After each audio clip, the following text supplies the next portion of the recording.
猫と時のたぬきにゃ。こんにちは。愛玩使用管理士の時です。今日はですね、マイクロチップの件で、お話ししていこうと思ってます。で、よいしょ。で、今回は一応6月からですね、2022年の6月から一般の方に関してはマイクロチップを努力義務になりましたね。一応努力義務っていうのができるだけマイクロチップやってくださいねみたいな、ただ別にやらなくても大丈夫ですよみたいな形ですね。そういった法律になります。で、僕ら私愛玩使用管理士っていう資格を持ってて、一応ブリーダーっていう形でさせてもらってるんですけど猫専用のブリーダーっていう形でやらせてもらってるんですけど、一応私たちはその6月から必ずマイクロチップをしてくださいよみたいな形になりました。要するに猫を販売するときにもうマイクロチップを埋め込んでみたいな形で販売するっていう形になったんですよ。そしてですね、一応そのマイクロチップに関しては、基本的には動物病院に行って、で首筋ですね、首の後ろの方ですね、背中部分の方でから注射器みたいな針で入れて中に入れるっていう形ですね。ちょうど親猫がここ持つじゃないですか。ここ基本的にあんまり神経通ってないので痛くないっていうことで、多分ここに入れるという形になってきますね。で、今回僕3にゃんマイクロチップを入れました。でいろいろあったんでちょっと話していこうかなと思ってます。で、一般の方でもちょっと入れるか入れへんか迷っておられる方もいてると思うんで、一応参考程度に見ていただければ、幸いです。動物病院に関しては自前にマイクロチップ入れるんでしたら自前に連絡してもらった方がいいと思います。なんでかって言ったら動物病院でやらないところもあるんですね。でそういったところもありますので事前に連絡していただければいいと思います。であと頭数が多かったりとかしたらあれなんですよ、置いてなかったりとかする動物病院もいるんで、頭数もしっかり言って予約がないところもあるか、とりあえず、先に連絡していただいて確認して頭数言ってもらった方がいいと思います。僕自身も今日は1匹しかできへんとか言われたんで、マイクロチップのメリットデメリットっていうのがあって、メリットは基本的にあれですね、もし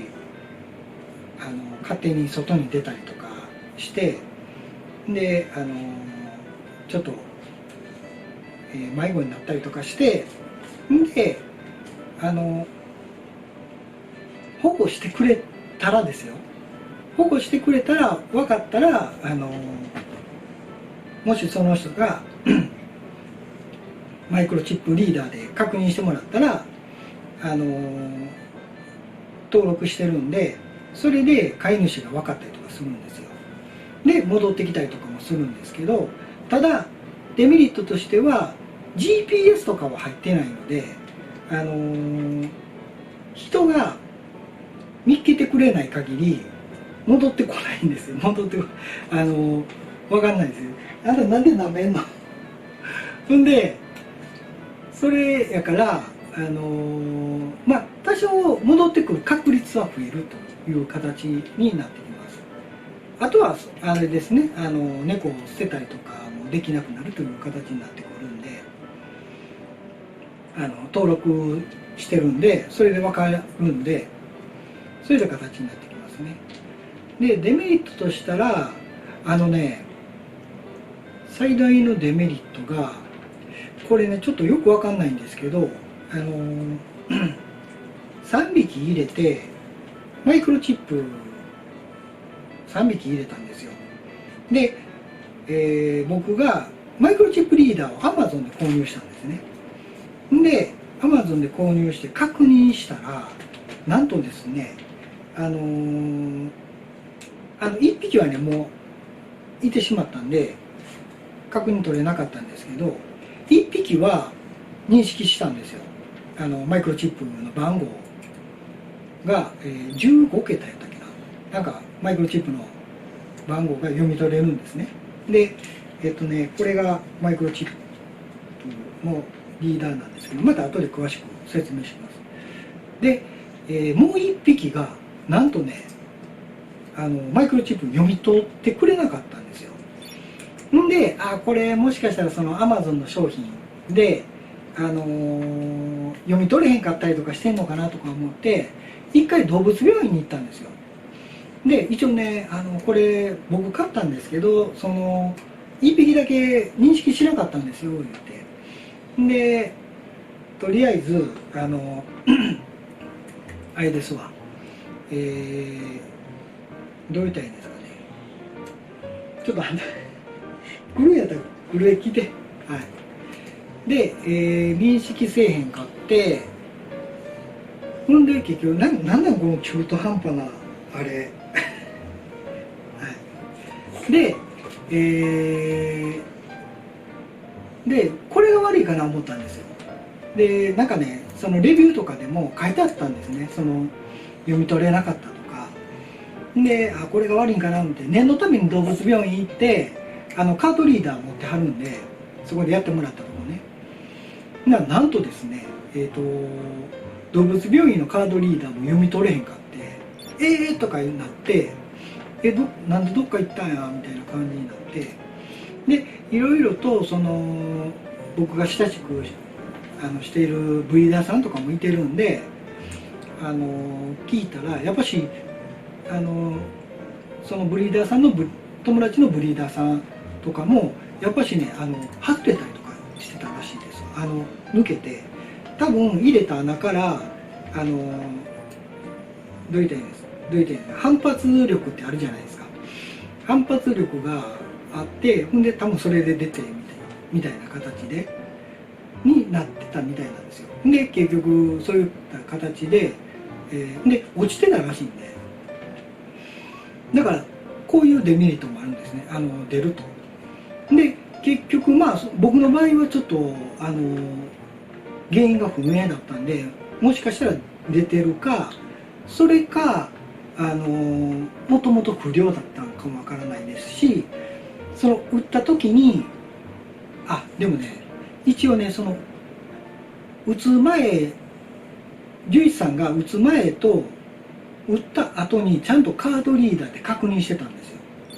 僕それも見てるんで、ちゃんとしてはるわとか思っとって、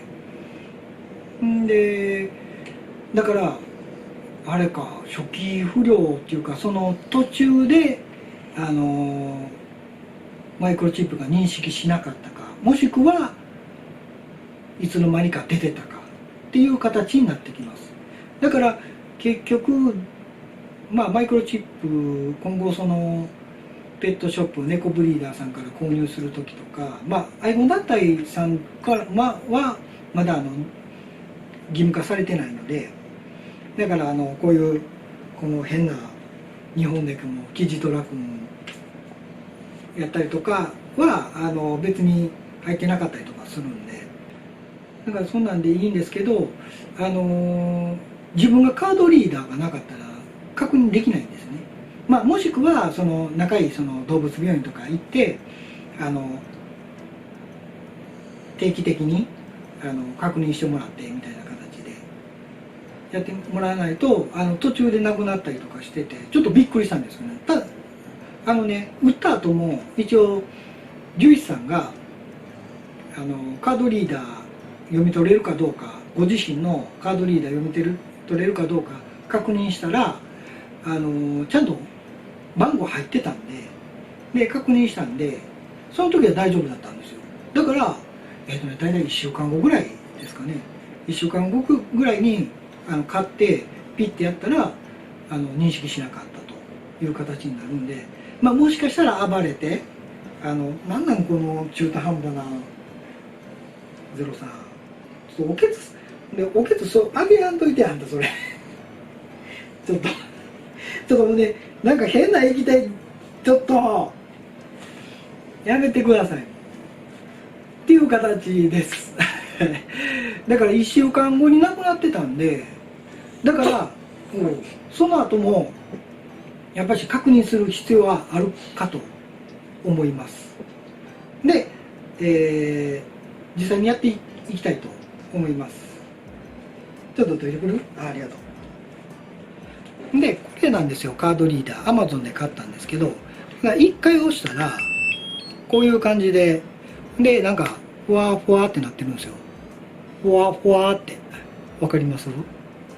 と近づけですけど。ふわふわってなってるんで、もう今の10秒ぐらいかな。10秒ぐらいで、ノータグって出るんですよ。だから、10秒ぐらい、検索して、出なかったらノータグっていう出てくるんですね。このマイクロチップのリーダーで、電源入れるときはもう短めで1回押したらつくんですけど、電源切れるときは長押し、電源切るときは長押しですね。これ離してからこれはね、離してから切れるんですよ。で電源入れるときは1回でもうすぐ検索しようとするんで10秒ほど、5、6、7、8、9、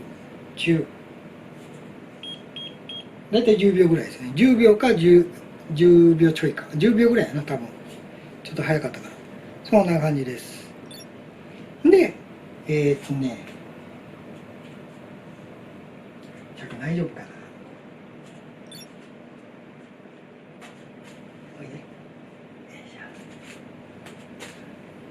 この子入れたんですよ。でここに入ってるんで、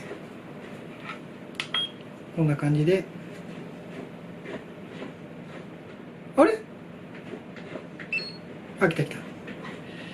結構難しいです。こういう形で番号が入るという形ですね。検索の時にもう一回いこうか。この子も、よいしょ。この子もここに入ってるんで1回押してこういう形で入りますんで、こんな感じです。だからもしマイクロチップを入れるんでしたらそのマイクロチップリーダーも多分持っといておいた方がいいかもわかんないです。それとも動物病院で獣医師さんにちょっと確認してほしいみたいな形で言ってくれるといいかもわかんないです。そんな感じですね。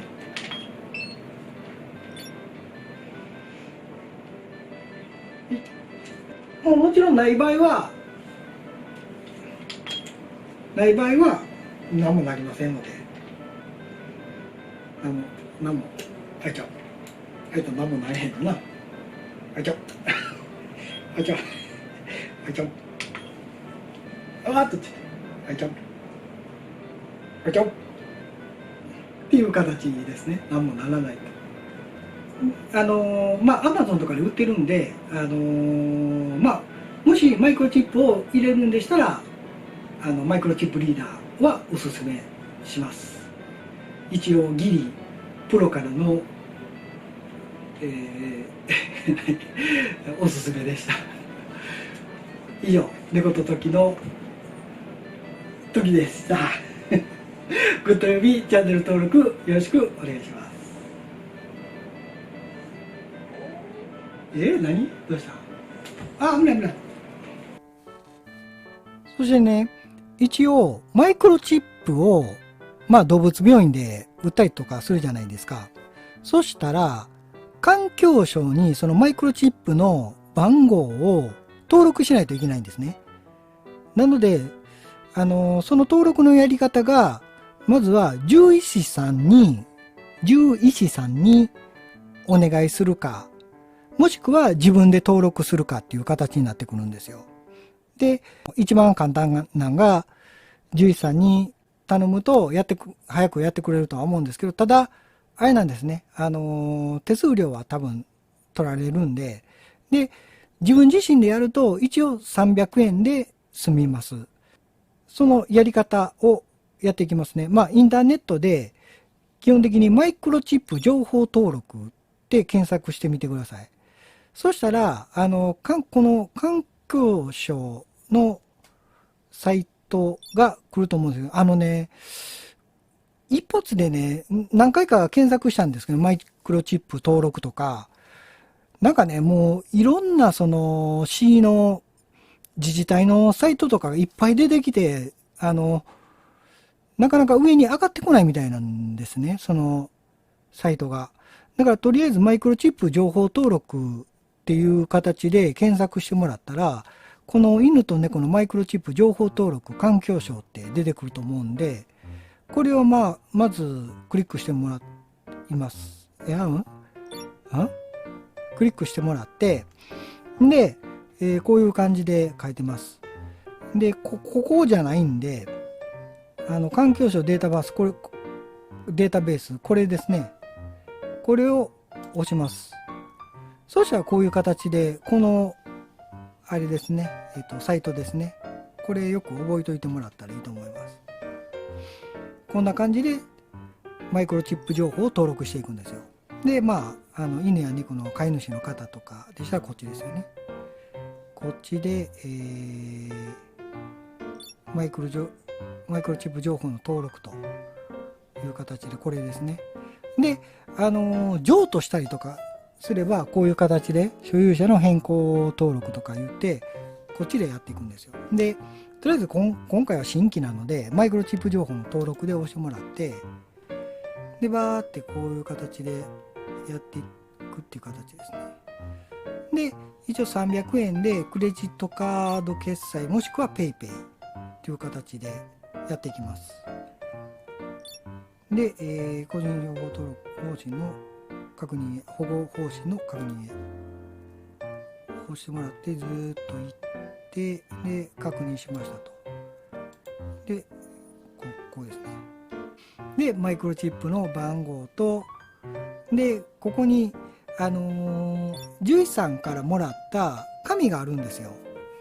それをここにアップロードするという形ですね。